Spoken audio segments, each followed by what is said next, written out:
Señoras y señores, bienvenidos todos a la hora 22. Gracias nueva vez por estar con nosotros.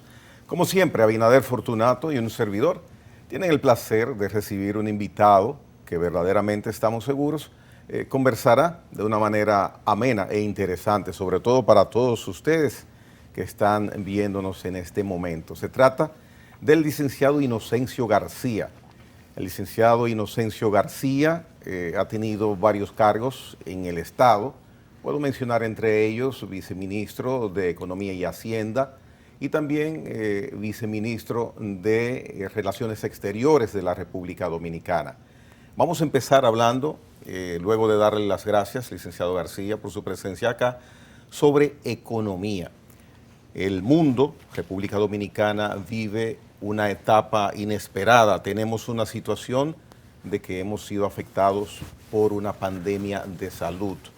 La economía, usted y todos hemos visto cómo se ha trastocado, cómo se ha modificado el estilo de vida de cada dominicano.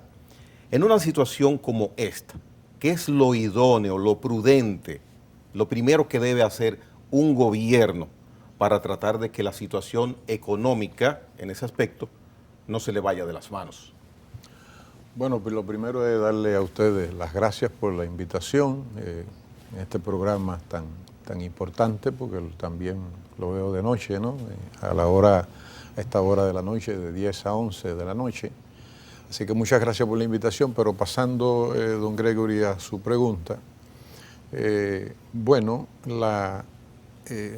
Debemos recordar que venimos de una crisis financiera mundial del 2008. Entonces la crisis financiera mundial de 2008 le ocurrió a Europa, que Europa aplicó una política con respecto a esa crisis procíclica, es decir, austeridad, mientras que, si ustedes se recordarán, el gobierno del expresidente Leonel Fernández aplicó una política anticíclica. ¿Y qué significa eso? Lo que significó fue de que que fue lo que le ocurrió a Europa, al aplicar una política procíclica con respecto a la crisis financiera global, austeridad, entonces eso profundizó la crisis social en toda Europa, ¿no? Y al grado de que, pasado 10 años, Europa todavía no había podido remontar la profundidad de esas crisis porque adoptó esa política procíclica con respecto a la crisis financiera mundial. Y pongo el ejemplo del expresidente Leonel Fernández en el 2008-2009 porque debemos recordar que se recurrió al Fondo Monetario Internacional porque precisamente los organismos multilaterales estaban dispuestos ante la crisis a ayudar a los países precisamente para que el impacto fuera menor. Entonces, bueno, la República Dominicana en ese momento, yo creo que fueron alrededor en distintas etapas, 3.000 millones de dólares, y resulta que ya para 2009, 2010, la economía dominicana estaba creciendo alrededor de un 9% en el Producto Interno Bruto en la República Dominicana. Bueno, pues lo que ha pasado ahora con respecto a la crisis sanitaria por el COVID-19 es lo mismo, que han recomendado los organismos multilaterales efectivamente que, porque no hay de otra, es decir, como se dice, no hay de otra, hay que gastar, ¿no? Y si nosotros no queríamos, por ejemplo, profundizar los países de la región, que son los que menos recursos tienen, de profundizar la crisis, teníamos necesariamente que endeudarnos, ¿no? Ahora bien, por ejemplo, ya la deuda nuestra está en alrededor de un 70% del Producto Interno Bruto, ¿no? ¿Qué es lo que hay que no solo nosotros, es toda la región, ¿no? Toda América Latina y el Caribe? Ahora, ¿qué es lo que un gobierno debe de tomar en cuenta? Bueno, que esos recursos que ingresan sean invertidos en áreas reproductivas. O sea, estamos hablando de agricultura, construcción, incentivar a las pymes, a las micro, pequeñas y medianas empresas, fundamentalmente las pequeñas y medianas empresas, porque al final son las que han aportado históricamente alrededor del 27% de la empleomanía en la República Dominicana, del empleo formal en la República Dominicana. Entonces, una política inteligente de un gobierno que ha tenido que enfrentarse a una situación de tan alto impacto como es la crisis generada por el COVID-19, lógicamente que tiene que dirigir esos recursos a las áreas más productivas, como son las que he mencionado. Estamos hablando de construcción, del sector agrícola, pero yo insisto en las pequeñas y medianas empresas porque finalmente son las que sirven de colchón a que la crisis social, por razones de desempleo, no se amplíen de manera tan brusca como ha ocurrido en este momento. A propósito de usted mencionar de que esos recursos externos de préstamos se inviertan básicamente en el sector inversión, valga la redundancia. En áreas reproductivas. Áreas reproductivas. En ese aspecto, hay la queja de algunos economistas en las últimas semanas de que el gobierno en su ejecución presupuestaria desde enero a esta fecha, la inversión, el porcentaje de inversión que se ha requerido y que estaba estipulado, se ha quedado muy rezagado. ¿Alguna opinión al respecto? Bueno, hay que decir que el gobierno dominicano, el de que preside el presidente Luis Abinader, recibió este gobierno en una situación bastante compleja, ¿no? Yo decía en los primeros momentos de la pandemia, en un programa, que al gobierno del presidente Luis Abinader había que darle no los 100 días, sino que había que darle un poco más, por dos cosas. Primero, por las crisis mismas, y en segundo lugar, porque ellos se iban a encontrar, el PRM y el gobierno del presidente Luis Abinader se iban a encontrar con un Estado que ellos no conocían. Y efectivamente luego que asumieron, el ministro administrativo de la presidencia, el señor Paliza, dijo que se sorprendió diciendo que no sabían que el Estado era tan grande, ¿no? Bueno, pues ustedes deben recordar que cuando se empieza a formular el presupuesto, hubo que ser devuelto el presupuesto de nuevo porque hubo problemas de diseño, ¿no? Si ustedes, por ejemplo, me preguntan si debimos invertir tan cuantiosa suma en el área de educación, esa es mi opinión particular, yo diría que no debimos hacer una inversión tan cuantiosa en un contexto de crisis. Por ejemplo, el economista... Perdóneme, licenciado, estoy hablándole específicamente de un segmento que tiene que ver con ejecución presupuestaria. Sí, por eso es ejecución presupuestaria. Sí, pero el aspecto del detalle del capítulo de la inversión, el porcentaje de inversión aplicarse. Bueno, eso es inversión en educación, que es importante, ¿no? Es importante. Yo lo que estoy señalando es que en un contexto de crisis como esta, tan inédita, no teníamos una crisis en 120 años atrás, no se había producido una crisis de esta naturaleza, entonces me estoy refiriendo a una de las áreas de inversión que es el área social, ¿no? Que en este caso es educación, ¿no? Yo particularmente, repito, no hubiese quizás tenido mucho más reposo para poder invertir una cantidad tan cuantiosa como 62.000 millones de dólares, porque repito que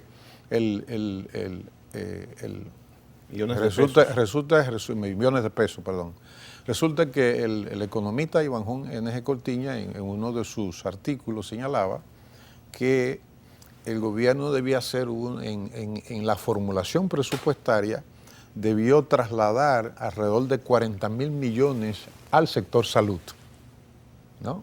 Porque resulta que lo que estábamos enfrentando y lo que estamos enfrentando todavía es un tema salud, un tema sanitario. Y yo creo que con una medida mucho más inteligente entre virtualidad, ¿no?, y presencialidad, porque en poco tiempo ya los organismos internacionales estaban planteando que había la necesidad de discriminar donde teníamos menos de un 5% de contagio, de positividad con respecto a contagio de COVID-19, y ahí podía tú tener de manera gradual apertura presencial de la educación. Y quizás nosotros no era necesario hacer esa inversión completa en temas de virtualidad, lo que no deja de ser importante. No estoy quitándole quizás la importancia, porque eso vino para quedarse.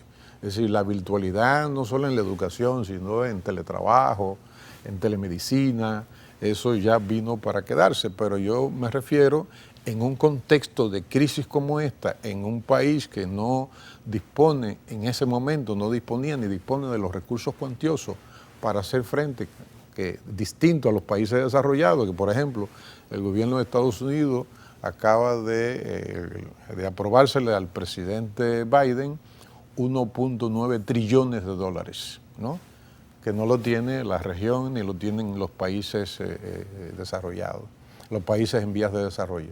Pues bien, yo diría que en general,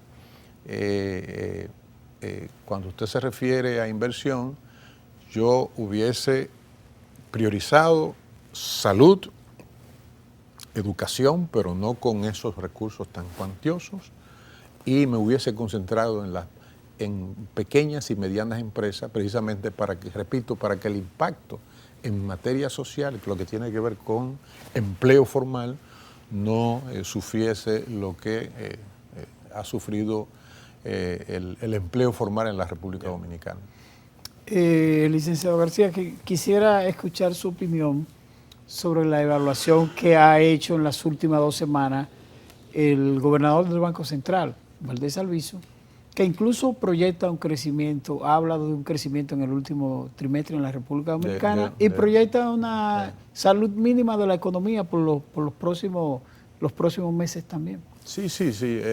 Al gobierno dar apertura a sector como turismo, ¿no?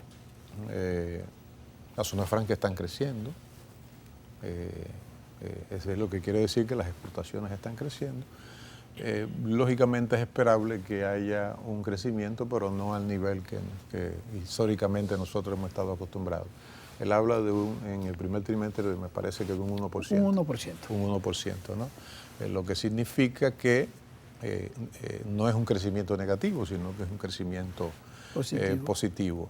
Pero de todos modos, ese crecimiento de 1%, que es positivo, tampoco podemos cantar gloria con respecto a ese 1%, porque va a depender también de la capacidad que el gobierno tenga de disminuir la evasión fiscal y la elusión fiscal en la República Dominicana. Cifras del año pasado, estábamos hablando de alrededor de un 60% en la evasión del ITEVIS, ¿no? Y el componente del 70% de la deuda, ¿cómo lo visualiza? ¿Cómo pesa en una economía tan afectada, tan diezmada? Bueno, a nosotros nos pesa en el sentido de que no es lo mismo tú tener una estructura de deuda con bonos soberanos, que es recurrir al sector privado de la economía internacional, a organismos privados de la economía, bancos fundamentalmente, que tú tener una estructura mayor con préstamos más de menor tasa anual con los organismos multilaterales, ¿no? Fondo Monetario, Banco Mundial. Fondo Monetario, Banco Mundial, Banco Interamericano de Desarrollo y organismos regionales como el Banco de Desarrollo Latinoamericano, que era el antiguo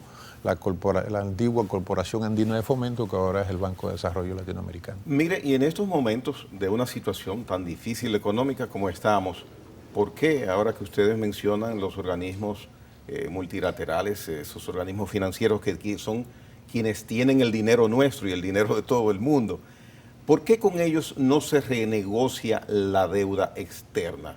¿No procede, no es conveniente, es imposible?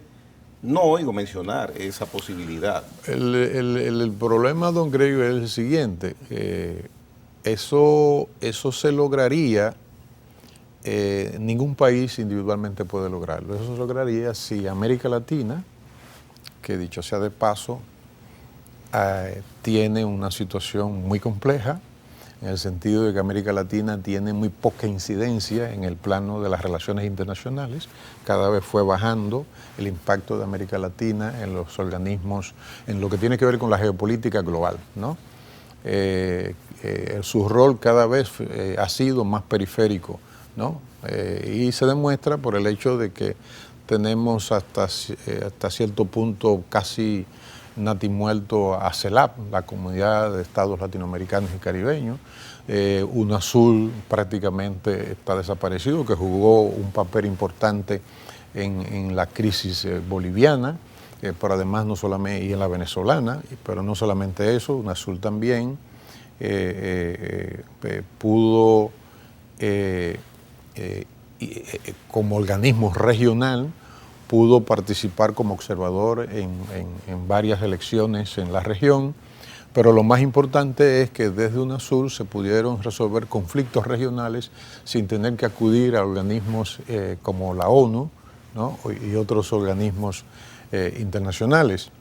¿Y la vigencia de esos organismos de la zona dependen en parte de la impronta, del dinamismo de los presidentes de turno, quizás? Sí, porque ¿qué es lo que ha afectado? Lo que ha afectado es a esto, América Latina, con respecto a todo el tema de integración regional, es que esos organismos fueron ideologizados, ¿no? ¿Cómo así? En el sentido de que si por ejemplo, en la primera década de este siglo, el boom de los gobiernos progresistas, ¿no? Yeah.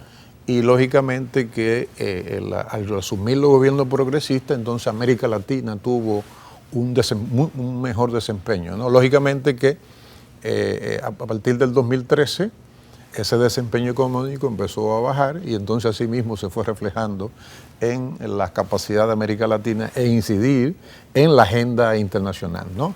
Entonces, bueno, llegado la nueva ola de gobiernos neoliberales, entonces, bueno, muchos de esos organismos, por ejemplo, Chile, Ecuador, Paraguay y otros países, se fueron saliendo de estos organismos por el tema ideológico, político, ¿no? Entonces eso ha afectado. Entonces, eso hay que institucionalizarlo. Entonces eso ha afectado a América Latina y en consecuencia, si nosotros no tenemos capacidad de regional para poder, ¿no?, discutir el problema de la deuda en este contexto, ¿no? Va a llegar un momento, lógicamente, en que va a haber un problema de la deuda a nivel regional. Porque los países no van a poder dar respuesta en este contexto de crisis a los altos niveles de endeudamiento que por motivo del COVID han tenido los países que recurrir a endeudamiento, pero por suerte con organismos multilaterales. Pero sin embargo, Inocencio, bueno, esas puntualizaciones que acaba de hacer, sin embargo, parece que los organismos internacionales han tenido alguna indulgencia con el caso Argentina. Argentina está renegociando a pesar de la profunda crisis que provocó la salida de Macri. Y llegaron los Kirchner de nuevo, llegó Fernando. Sí. Y ellos están renegociando de manera unilateral. Hubiese sido así lo ideal en bloque, pero el tema, la parte es realmente muy sentida, que países que están realmente afectados por temas institucionales y por su bancarrota. pero en el caso de los organismos han sido muy indulgentes con el tema argentino, la economía argentina. Bueno, fundamentalmente el Fondo Monetario Internacional, porque también depende mucho de la actitud que tengan los gobiernos respecto a sus posibilidades de honrar los compromisos tanto de amortización como de capital, ¿no? Pero depende mucho de lo que tiene que ver con la economía política, ¿no? Es decir, la fuerza que ponga cada gobierno, es decir, mire, yo realmente no estoy en condiciones de, si sigo voy a tener problemas de fracturas sociales Claro. y puedo también, a partir de tener fracturas económicas como la que probablemente van a venir, ya lo ha dicho el presidente Fernández en algún momento, se pueden también producir desequilibrios, inestabilidad política en la región. Bien, vamos con su anuencia, el licenciado, a una pausa comercial y la hora 22 regresa en breves instantes.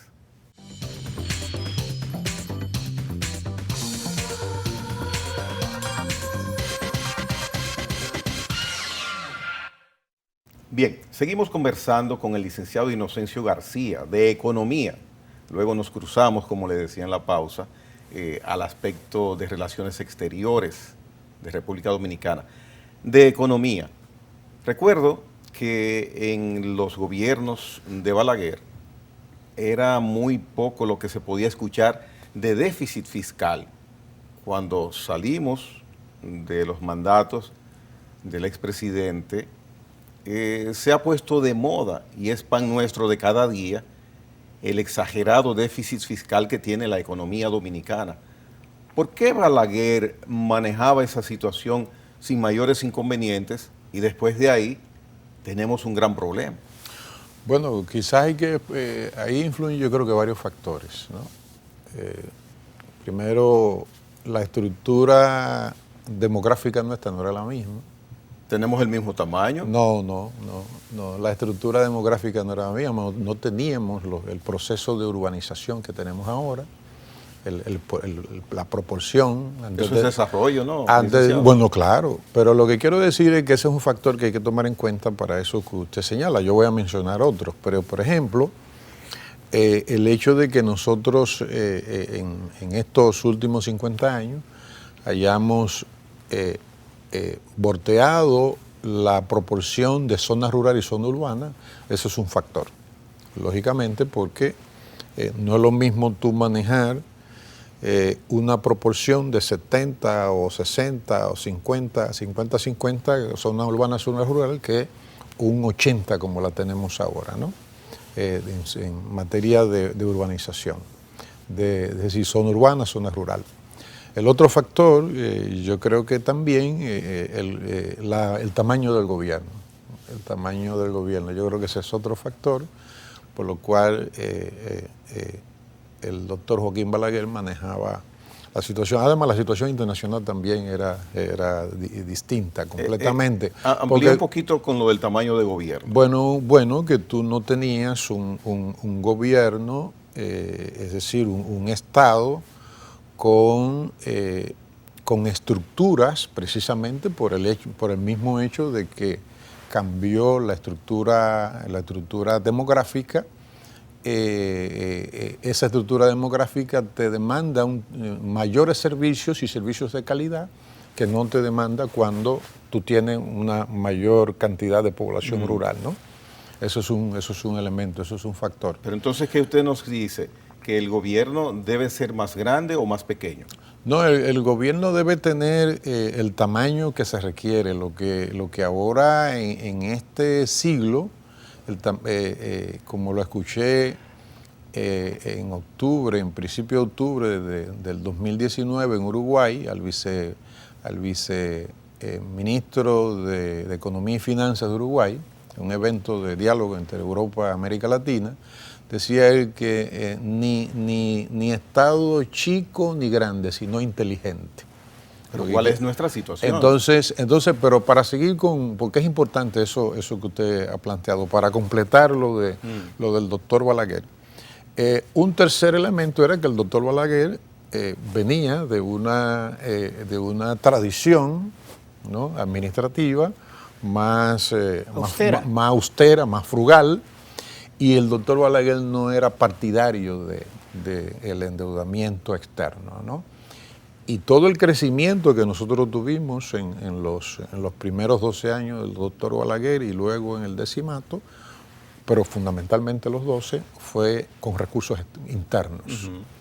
Pero eso fue sacrificando la parte social también, en el caso del doctor Balaguer. Tuvo su costo. Se tuvo su costo porque, recuérdense que la escala salarial era irrisoria. Es decir, ese fue el sacrificio, pero lo hacen también los países que se proponen dar saltos cualitativos en materia de desarrollo, se proponen esos niveles de austeridad y de ahorro público y privado inclusive, ¿no? Para poder dar el salto. Por ejemplo, China llegó en algún momento a tener niveles de ahorro de un 40% de su Producto Interno Bruto, tanto público como privado. Y eso, lógicamente, parte de lo que explica el gran desarrollo en tan corto tiempo, extraordinario, que ha tenido la República Popular China. Pues lo que nosotros necesitamos ahora es, yo diría que necesitamos otra ola de transformaciones del Estado Dominicano.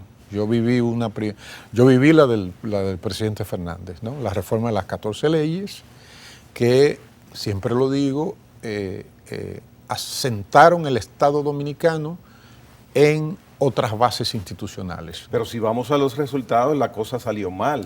No. Porque voy a caer en el déficit fiscal de nuevo. Tenemos un déficit fiscal astronómico. Entonces, eso tan novedoso, tan interesante, que fue prometido, que surgió, que se hizo, nos ha traído unos resultados nada agradables. Entonces yo diría, pero a mí me hubiera gustado que se siguiera el modelo de Balaguer. No, porque ya el modelo de Balaguer no era posible, don Gregory, en este contexto. Estoy de acuerdo. No, ese modelo de sustitución de importaciones, en el que el doctor Balaguer y los países de América Latina vivieron durante los mediados de la década del 70 y parte del 80. Recuérdense que el 80 fue la denominada década perdida, ¿no?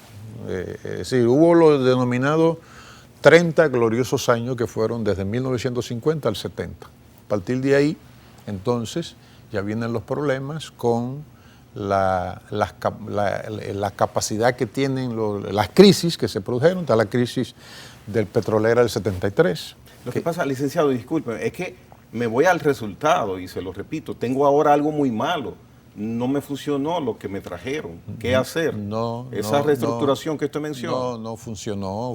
Mire, si en los gobiernos del doctor Leonel Fernández, el expresidente Fernández, no se hubiese hecho ese proceso de reforma y modernización del Estado que empezó a partir del primer gobierno de 2004, pero particularmente a partir de 2006, repito que yo viví ese proceso, que fue definido en su primer discurso del 16 de agosto del 1996, cuando tomó posesión, que fue el eje estratégico de reforma y movilización del Estado. Si luego ese eje definido por el presidente Fernández en su discurso del 16 de agosto, repito, del 96, no se continúa a partir del 2004, nosotros tuviéramos una situación, déjeme decirle, casi parecida a la de Haití. Usted mencionó un 70% de deuda hace unos momentos que tenemos. Sí, pero en este momento con la pandemia. Quítele la pandemia, un 60%. No llegaba a un 50%. No llegaba, si llegaba a un 50%, estaba alrededor de 50%, ¿no? O sea, la deuda nuestra estaba alrededor de un 50%. Lo que ha disparado esto es, repito, todos los países en vías de desarrollo ha sido la pandemia. Y repito, mire, si no se produce ese proceso profundo de reformas, quizás nosotros estuviéramos en situaciones económicas, sociales e institucionales peores. porque lo que se produjo fue adecuar las instituciones nacionales, recuérdense que no estamos solos, a los cambios que se estaban produciendo en el entorno internacional que tienen que ver con la revolución científico-tecnológica, la financiarización de la economía a nivel global. Solamente hay que ver los informes del PEFA que nos financiaba la Unión Europea conjuntamente con el Banco Mundial, y nos vamos a dar cuenta el desempeño presupuestario en ese ejercicio, que no lo hacíamos, no lo hacía República Dominicana, el gobierno, sino el Banco Mundial conjuntamente con la Unión Europea producían el informe financiero PEFA con respecto al desempeño presupuestario, y nosotros estábamos pero muy por encima de la región. ¿Y qué frena el desarrollo económico y se puede decir también político institucional de la República Dominicana entonces? Bueno, mire, yo creo que un factor consistió en lo siguiente: no debemos de olvidar la crisis financiera del 2008, ¿no? Hay que tomarlo en cuenta. Pero eso es un factor externo, no es un factor interno. No, se produce, es un factor externo, pero reflejado a nivel global. Sí. A nivel global. Estoy hablando, recuerden que hablé de que la Unión Europea, que es Unión Europea, tuvo problemas de crisis económica prolongada por más de 10 años y crisis social, porque tomó las medidas que no eran las adecuadas. La Unión Europea resulta que no ha hecho ahora con la pandemia lo mismo, no ha adoptado una política procíclica, sino anticíclica. Precisamente está disponiendo de recursos para hacer frente a la crisis que ha generado el COVID-19, ¿no? Y no es que adoptamos medidas cortoplacistas, liderazgo político en estas regiones, fundamentalmente en la República Dominicana. Los partidos direccionan la política, direccionan la economía, la política, lo social, en base a veces a criterios muy emocionales, sí, en base a criterios muy partidaristas, en vez de institucional. Yo comparto ese último aspecto, Abinader. Miren, yo creo que, déjenme decirle, el presidente Danilo Medina tuvo, en general, porque la economía creció, un buen desempeño en general. Ahora, a mi modo de ver, ¿cuáles fueron los errores? La corrupción lo opacó. Claro, la corrupción opacó esa buena gestión, la reforma que él impuso en el 2016 para reelegirse, el intento de reelección de nuevo de reforma constitucional en el 2019 para reelegirse en el 20, y lógicamente que eso dañó mucho la economía nacional, ¿no? Pero además hubo otra... ¿Influyó, dice usted, en la economía? Sí, influyó mucho. Recuérdense que el tramo 2019-2020, donde todavía el presidente Danilo Medina no se decidía si iba o no, afectó al sector turístico del país, ¿no? Es decir, esa tensión que produjo ese periodo tan largo de indecisión del presidente Danilo Medina. Las tomas del Congreso, todos esos escenarios. Todo, porque es que ahora es que no vivimos aislados. Es decir, pero esa situación local, interna, política, de intereses políticos, ¿cómo repercute para que a nivel internacional nosotros seamos afectados económicamente? Bueno, porque dos de los aspectos del desarrollo tienen que ver con calidad política e instituciones políticas de calidad. Esos son dos aspectos fundamentales que te permiten, es el tema de la imagen. O sea, si tú afectas la imagen, si tú tienes, por ejemplo, es que te evalúan si tú tienes niveles, hay ya una evaluación de hace tiempo sobre niveles de corrupción. Eso te afecta inclusive el acceso a recursos internacionales. Si tú no tomas en cuenta legislación en lo que tiene que ver con lavado de activos, también eso te afecta por suerte nosotros tenemos una ley de lavado de activos, pero eso te afecta. Es decir, hay toda una serie de factores internos que son los que te reflejan una imagen positiva y te permite lógicamente acceder a recursos de todo tipo, no solo financieros, sino también tecnológicos, de conocimiento, en la medida en que tú mantengas calidad institucional adecuada. Por ejemplo, Uruguay es el país de menor desigualdad en la región. Pero Uruguay tiene niveles institucionales de transiciones, no caóticas, sino transiciones normales. Pero además, otra cosa que tiene Uruguay y es que Uruguay no viene un gobierno y echa para atrás todo lo que se acumuló en el gobierno en el gobierno anterior y yo tengo documentos inclusive de planificación hacia el 2030 de Uruguay, donde Uruguay tiene muy clara cuál es la perspectiva de desarrollo en los distintos renglones, ¿no? Entonces, cuando usted señalaba, don Gregory, que lo que nos corresponde a nosotros es, definitivamente, nosotros tenemos que llegar a un nuevo pacto social en la República Dominicana. Necesitamos un pacto porque, déjeme decirle, ningún gobierno, ningún partido solo resuelve este problema. Mire, de ese pacto social, que es un tema muy interesante, qué bueno que usted lo toca, hablaremos después de la última pausa que tenemos aquí en la hora 22. Retornamos en breve.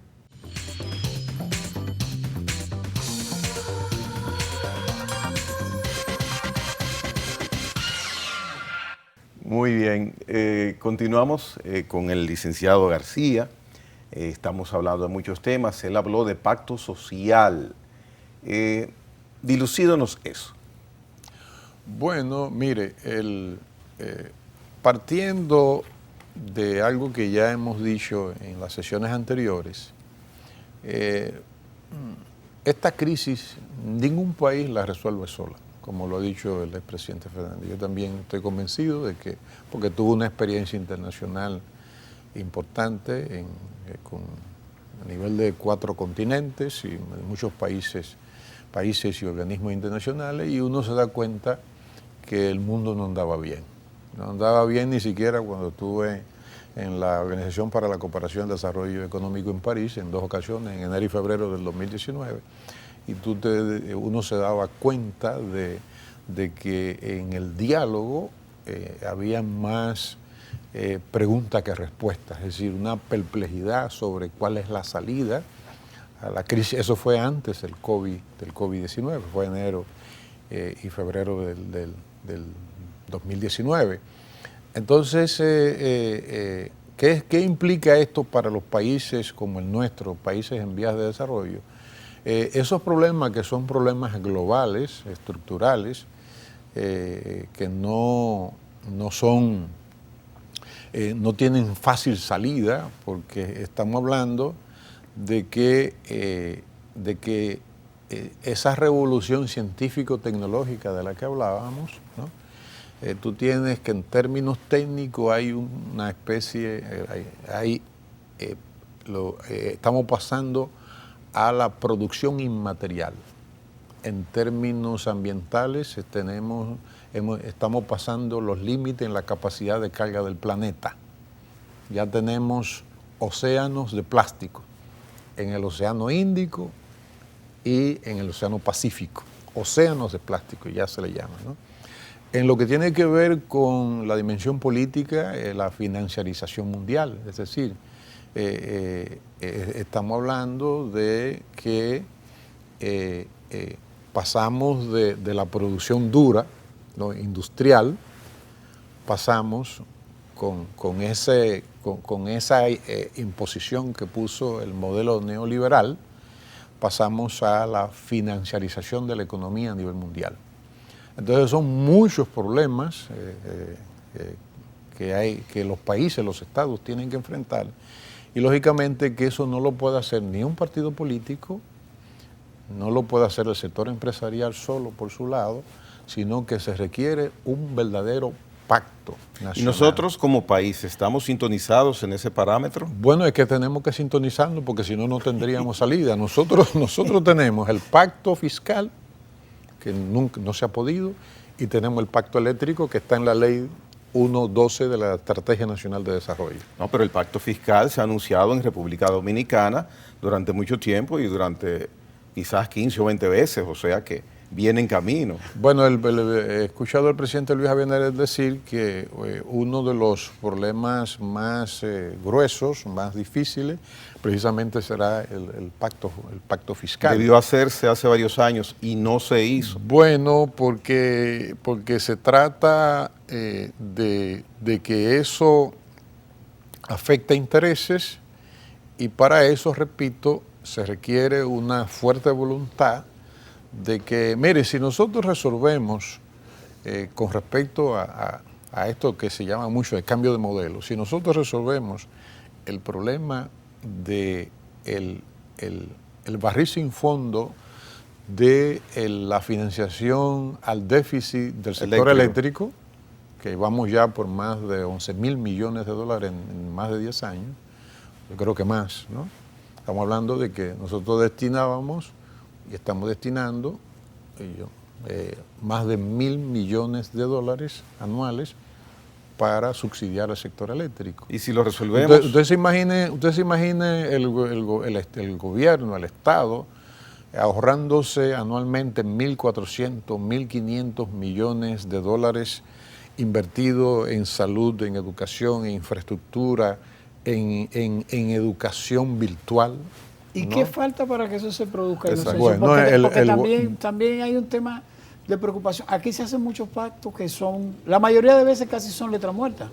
O sea, y me voy justamente al tema del impuesto, de la evasión y la elusión, como decías al principio, en el pago de los impuestos de sectores empresariales. Se entiende muchas veces y se percibe que la mayoría de la población le tiene que pagar subsidio a un grupo de grandes empresas a través de combustible, de exenciones fiscales y todo eso. Y el gobierno, como los gobiernos, no digo el gobierno, como que no aterrizan eso.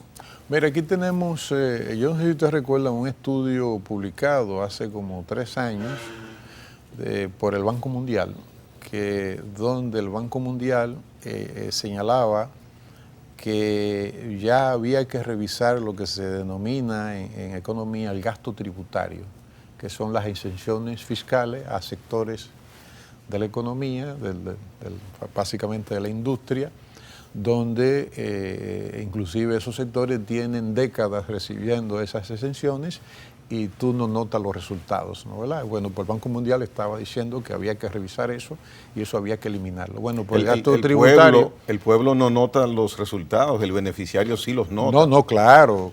Entonces el pueblo no puede estar financiando a sectores que efectivamente no están dando los beneficios que deberían dar recibiendo durante tantos años, por décadas inclusive, y estamos hablando de que si no ha bajado eso, estamos hablando, cuando yo estaba en el Ministerio de Economía, de más de 200.000 millones de dólares al año en exenciones fiscales. Pero eso es mucho. Eso es demasiado y eso estaba representando, creo que 1.5 o 1.3 del Producto Interno. ¿Pero de dólares o de pesos? No, de pesos, de pesos. Okay. 200.000 millones de pesos. Sí, de pesos. Yo siempre me equivoco con los dólares, porque ya la economía está dolarizada, ¿no? La nuestra. Cuando usted me vaya a pagar algo, equivóquese. Y páguemelo en dólares. No, hablo porque como sabemos que la economía, porque esta economía está dolarizada, ¿no? Cuando tú vas a los supermercados, te das cuenta que esta es una economía que está dolarizada.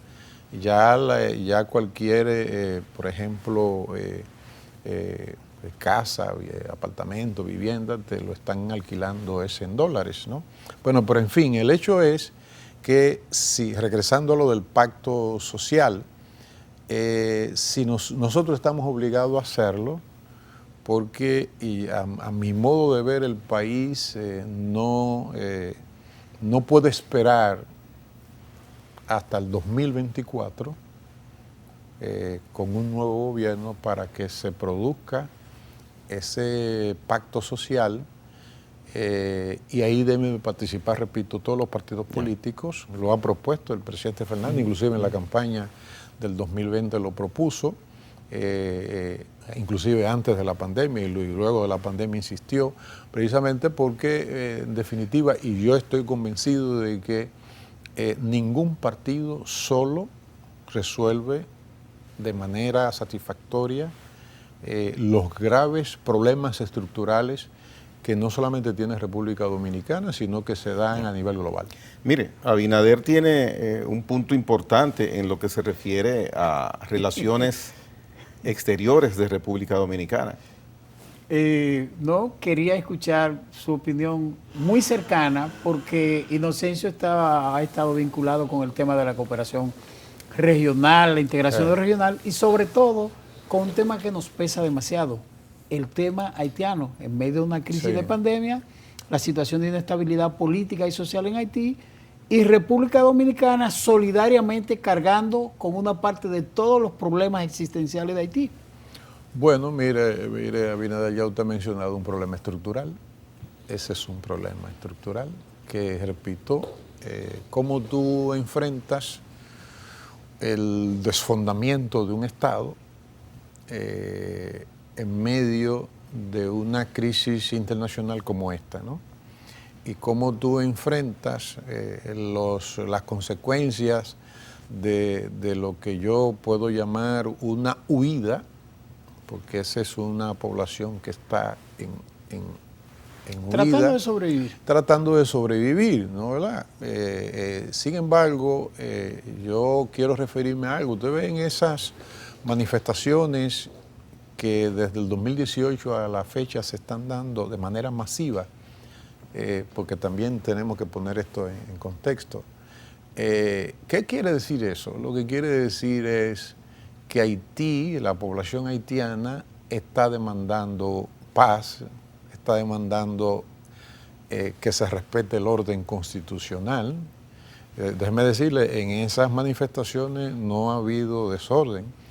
¿Dónde están los desórdenes? Bueno, en que hay una federación de pandillas que se llama la Generación 9 y una de esas pandillas, integrante de la Generación 9, que es la CRAFEDIFE, está a pocos centenares de metros del Palacio Nacional y de la Corte de Casación.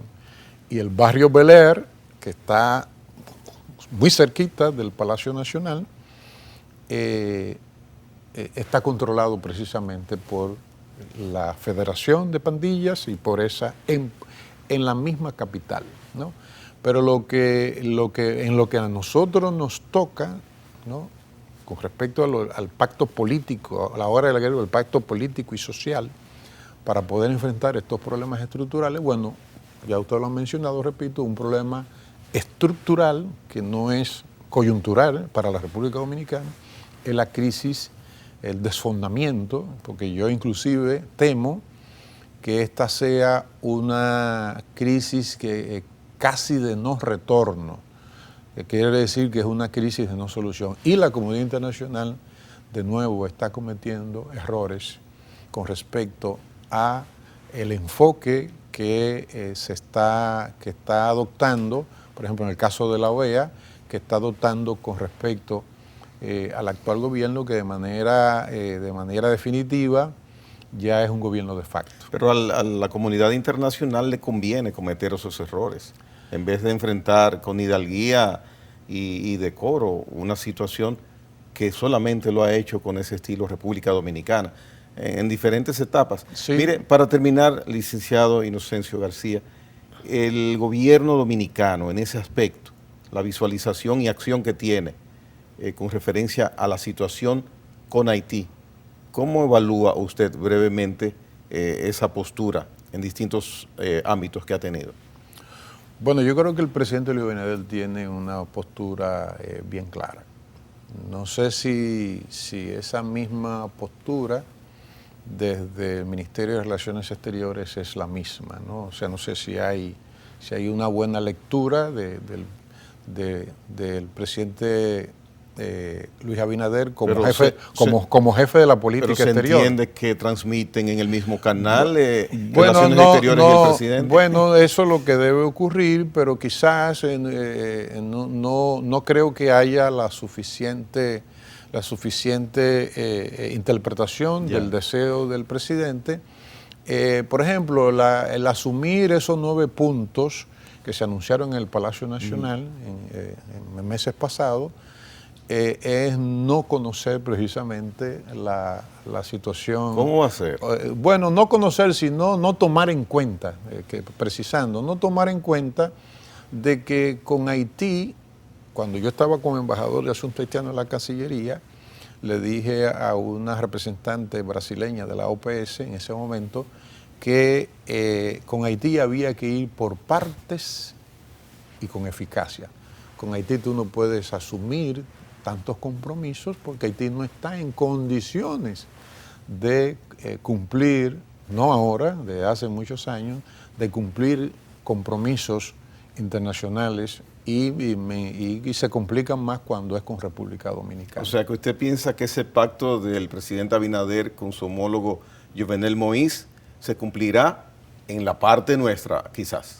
No, porque si es un acuerdo bilateral, no se cumple de una de las partes. Yeah. Tiene que ser las dos partes. Y lógicamente con la situación que tiene el presidente Jovenel Moïse, que ya está calificado de insolvencia y además ya que hay una crisis constitucional donde él ya se está visualizando, o sea, la oposición lo visualiza como un presidente de facto, no tendrá posibilidades de cumplir con ningún compromiso con la República Dominicana en el marco de esos 9 puntos. Gracias, licenciado Inocencio García, por su presencia aquí en la hora 22.